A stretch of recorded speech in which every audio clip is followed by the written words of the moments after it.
নমস্কাৰ, মই ৰঞ্জন চৌধুৰী।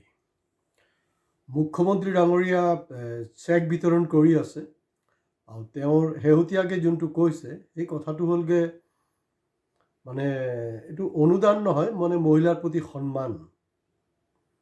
সন্মান তেওঁ যাচিছে। তো এইটো কি ধৰণৰ সন্মান মই নাজানো, কাৰণ এই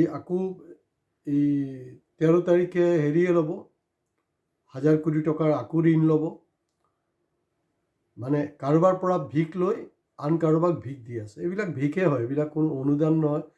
মানে অনুদানৰ নামত আচলতে ভিক হয়, সন্মান নহয়, কোনো পধ্যেই সন্মান হ'ব নোৱাৰে। নাৰী সশস্ত্ৰীকৰণৰ নামত, নাৰী শক্তিৰ নামত এইবিলাক মানে ভুল এটা অপব্যাখ্যা কৰা হৈছে, কাৰণ তেওঁ প্ৰতিটা ছেক্টৰতে ফ্লপ হৈছে। এইবিলাক মেকআপ কৰাৰ কাৰণে এই কাৰবাৰবিলাক হৈ আছে, কাৰণ তেওঁৰ ভোট লাগে, বেলেগ তাৰ কোনো উপায় নাই, ভোট লাগে। আৰু দ্বিতীয় কথাটো হ'ল যে আপোনাৰ ইতিমধ্যে ভোটাৰ লিষ্টত কি হৈ আছে অসমত, সেইবিলাক আপোনালোকে গম পায়। দিলীপ শইকীয়াৰ অলৰেডি সেইটো ভাইৰেল হৈছে, সেইবিলাকো গম পায়, সেইবিলাক লৈ ক'বলৈ নাই। কিন্তু এইখিনিত আৰু এটা বস্তু মই আপোনালোকক কৈ থওঁ, আমি নিশ্চয় এই আজিৰ যোনটো বিষয় সেইটো লৈ আমি কথা পাতিম। ৰাছিয়া ইউক্ৰেইন যেতিয়া যুদ্ধ হৈছিলে, যুদ্ধ হওঁতে ৰাছিয়া ক্ৰুড অইল ভাৰতবৰ্ষ সস্তাত কিনিছিলে, কিন্তু এই যে সস্তাত কিনিছিলে তাৰ কিন্তু বেনিফিট আমি কোনো সাধাৰণ গ্ৰাহকে পোৱা নাই। যিমান পাৰে আপোনাৰ বঢ়াই ৰেট লৈছে, আপোনালোকে সেইটো গম পায় নিশ্চয়। ইয়াৰ আগতো কৈছোঁ, মানে দেশৰ বিদেশ নীতি আৰু অকৰ্মণ্য প্ৰধানমন্ত্ৰী, সেইটো কাৰণে চব হ'ব পাৰিছে। এতিয়া শেহতীয়াকৈ আপোনাৰ আমেৰিকাৰ লগত আমাৰ ট্ৰেড ডিল হ'বলৈ আছিলে। আপোনালোকে জানেতো কিমান % শুল্ক বঢ়াই আছে, কি কথা। থ্ৰেটনিংটো এটাৰ পিছত এটা আহি আছে। ভেনেজুৱেলাত কি হ'ল আমি এপিছডো কৰিছোঁ, যদি কোনোবাই চোৱা নাই চাই ল'ব। তাৰমানে শেহতীয়া ৰিপৰ্ট সেইটো যে মোদীয়ে ট্ৰাম্পক ফোন কৰা নাই। ফোন নকৰাৰ কাৰণে আচলতে ট্ৰেড ডিলটো হ'ব নোৱাৰিলে, কাৰণ যোনটো ট্ৰেড ডিল হ'বলৈ গৈ আছিলে, এই ট্ৰেড ডিলত হয়তো তেওঁৰ যিবিলাক ঘনিষ্ঠ শিল্পপতি আছে, তেওঁলোকৰ ক'ৰবাত না ক'ৰবাত হয়তো স্বাৰ্থত ডিষ্টাৰ্ব হ'লে হয়। আৰু মোদী ডাঙৰীয়া এটা ফোন কৰিবলৈ কি অসুবিধা আছে? তেওঁতো দেখোন 2025 এবাৰ নহয় 8 বাৰকৈ টেলিফোনত কথা বতৰা পাতিছে ট্ৰাম্পৰ লগত। 2 নম্বৰ, মানে সকলো ধৰণৰ শিষ্টাচাৰ মানে জলাঞ্জলি দি তেওঁ নিজে আমেৰিকাত গৈ আপকি বাত ট্ৰাম্প চৰকাৰ, সেইবিলাক তেওঁ কৰিছে। এতিয়া এটা ফোন কৰিবলৈ কি অসুবিধা আছে? কোনো অসুবিধাই নাছিলে, কৰিব লাগিছিলে মিনিমাম এইখিনি। তো গতিকে আপোনালোকে সেইটো কাৰণেও প্ৰিপেয়াৰ্ড থাকক। খুব সোনকালে পেট্ৰলজাত সামগ্ৰীৰ কিন্তু মূল্য বৃদ্ধি হ'ব, এইটো খাটাং হয়। খালি যিহেতু আপোনাৰ বিধানসভাৰ নিৰ্বাচন আছে কেইবাটা ৰাজ্যত, সেইটো কাৰণে তেওঁলোকে হয়তো কোনো ৰকম বেয়াৰ কৰি আছে, কিন্তু আকৌ এই হিন্দু মুছলমানৰ ৰাজনীতি চলি থকাৰ পেৰেলালি তেওঁলোকে সেইটো বৃদ্ধি কৰি দিব আৰু আপোনালোকে একো কৰিব নোৱাৰিব। ইতিমধ্যে আপোনালোকে গম পায় যে অসমত প্ৰসূতিৰ মৃত্যুৰ হাৰ কিন্তু কোনো অংশে কম নহয়। তাৰপিছত এই গোটেই তাৰপিছতো আপোনাৰতো মেডিকেল কলেজটো কম খোলা হোৱা নাই। কি মেডিকেল কলেজ কৰিছে? এই মেডিকেল কলেজ খোলা মানে সেইটোৰ নামত কনষ্ট্ৰাকশ্যন আৰু কমিশ্যন। আৰু তিনিচুকীয়াত ৰিচেণ্ট যোনটো ঘটনা হৈছে, মই সমবেদনা ব্যক্ত কৰিছোঁ এই ছোৱালীগৰাকীৰ প্ৰতি। তাইৰ মানে এই ডেলিভাৰীৰ পিছত মৃত্যু হৈছে। কোনটো নাৰ্ছিং হোম? সেইটো কিন্তু কোনো মুছলমান সত্ত্বাধিকাৰ নহয়, এইটো হিন্দু চাইৱালা, যি অসম আদিত্যৰ মালিক, অসম আদিত্যৰ হস্পিটেল আৰু নিউজ পেপাৰৰ মালিক। এতিয়া নিশ্চয় আপোনালোকৰ মনত পৰিছে যে যোৱা বছৰ অসম আদিত্যৰ আপোনাৰ ছিনিয়ৰ জাৰ্ণালিষ্ট হৰেণ সোণোৱাল ডাঙৰীয়া, তেখেত মুখ্যমন্ত্ৰীক কিবা এটা প্ৰশ্ন কৰিছিলে। প্ৰশ্নটো আছিলে কিবা মানে বেলেগ কথাত পাতোতে যে তেওঁৰ ঋণিকীত সম্পত্তিক লৈ কথা উঠিছিলে। তো যি নহওক তেওঁৰ টেম্পাৰটো হেৰাই গ'ল। হেৰাই যোৱাৰ পিছত তেওঁ লুজ টক কৰিলে আৰু সেইটো ক'লেই, আপুনি কোনটো নিউজ পেপাৰৰ? অসম আদিত্য। তাৰপিছত ষ্টাৰ্ট কৰি দিলে আপুনি যে অসম আদিত্য এই আদিত্য হস্পিটেলটো মানে শোষণ কৰি আছে, হেৰি আমি এইটোক এৰি নিদিওঁ, অমুক তমুক বহুত কিবা কিবি ক'লে। তাৰপিছত চাগে মানে RSS আৰু এই BJPৰ হেডকোৱাৰ্টাৰৰ পৰা কিবা ধমকি চমকি খালে, খোৱাৰ পিছত মনে মনে আছে। এতিয়া তিনিচুকীয়াত যোনটো ঘটনা হ'ল এইটো কিন্তু আদিত্য হস্পিটেলত হৈছে। আৰু যদি ইমান মেডিকেল কলেজ হৈছে তো ইমানটো আমাৰ এই হেৰিৰ দৰকাৰেই নাইকিয়া।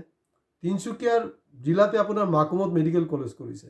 আপোনালোকে নিজে চালি জাৰি চাওকচোন, চেক কৰকচোন ফেকাল্টি কেইজন আছে, টোটাল ব্যৱস্থা কেনেকুৱা, পেচেণ্টে উপকৃত কেনেকুৱা হৈছে নাই হোৱা, এই খবৰবিলাক তাতে আপোনালোকে পাই যাব।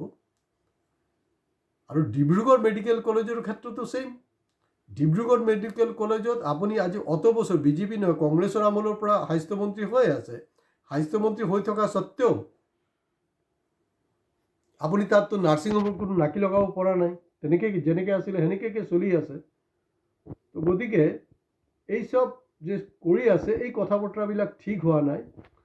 কাৰণ right to education, right to leaves আৰু এই যে মেডিকেল ফেচিলিটিছটো এইটো চৰকাৰে দিয়া আমাক উচিত।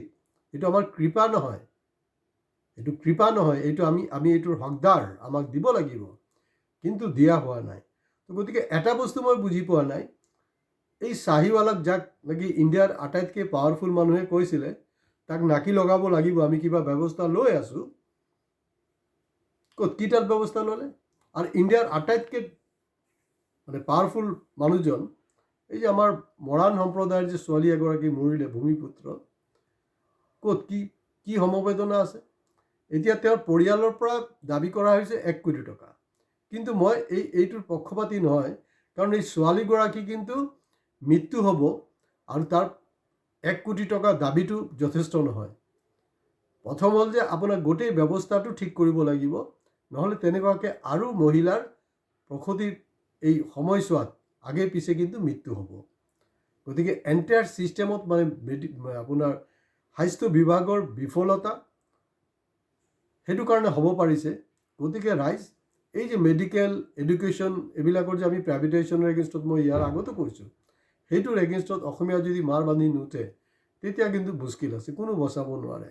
তেনেকৈ প্ৰসূতিৰ মৃত্যু হোৱা, আৰু এইটো প্ৰথম নহয়, ইয়াৰ আগতো হৈছে, আজি 1-2 বছৰমান আগতো তিনিচুকীয়া আদিত্য হস্পিটেলত হৈছে।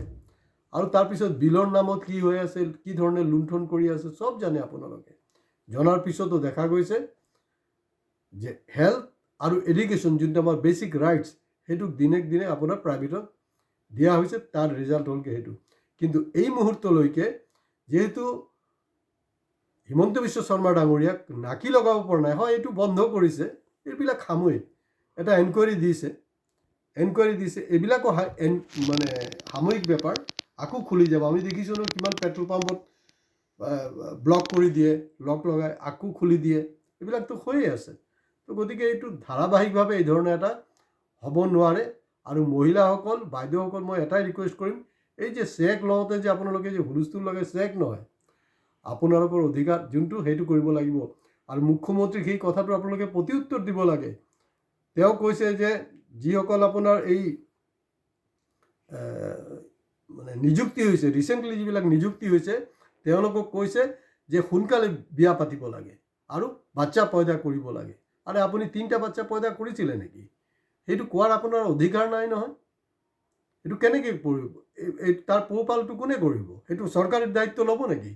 চৰকাৰে য'ত মেডিকেল আৰু হেল্থৰে দায়িত্ব লোৱা নাই, তাৰ এই পোহপালটোৰ দায়িত্ব ল'ব নেকি? কেতিয়াও নলয়। গতিকে সেই চেকৰ হেৰিত নাযাব, সেইটো মানে অসমীয়া মহিলাক, বোৱাৰীক অসন্মান জনোৱা, ইয়াৰ বাহিৰে আৰু বেলেগ কোনো শব্দই নাই। বাচ্চা পয়দা কৰিব লাগিব 3টাকৈ। কেলৈ? মহিলাসকলৰ গৰ্ভটো কি মানে এটা মেচিন নেকি? গতিকে আজি ইয়াতে শেষ কৰিছোঁ। ভিডিঅ' ভাল লাগিলে বেয়া পাব পাৰে কিছুমান ভক্তসকলে, মোৰ এইবিলাকলৈ কোনো মতলব নাই, কিন্তু যিসকলৰ ভাল লাগিছে এটলিষ্ট কমেণ্টছ কৰিব, লাইক কৰিব, আৰু মেক্সিমামৰ পৰা মেক্সিমাম শ্বেয়াৰ আৰু ছাবস্ক্ৰাইব কৰাটো খুব বাঞ্ছনীয়। নমস্কাৰ।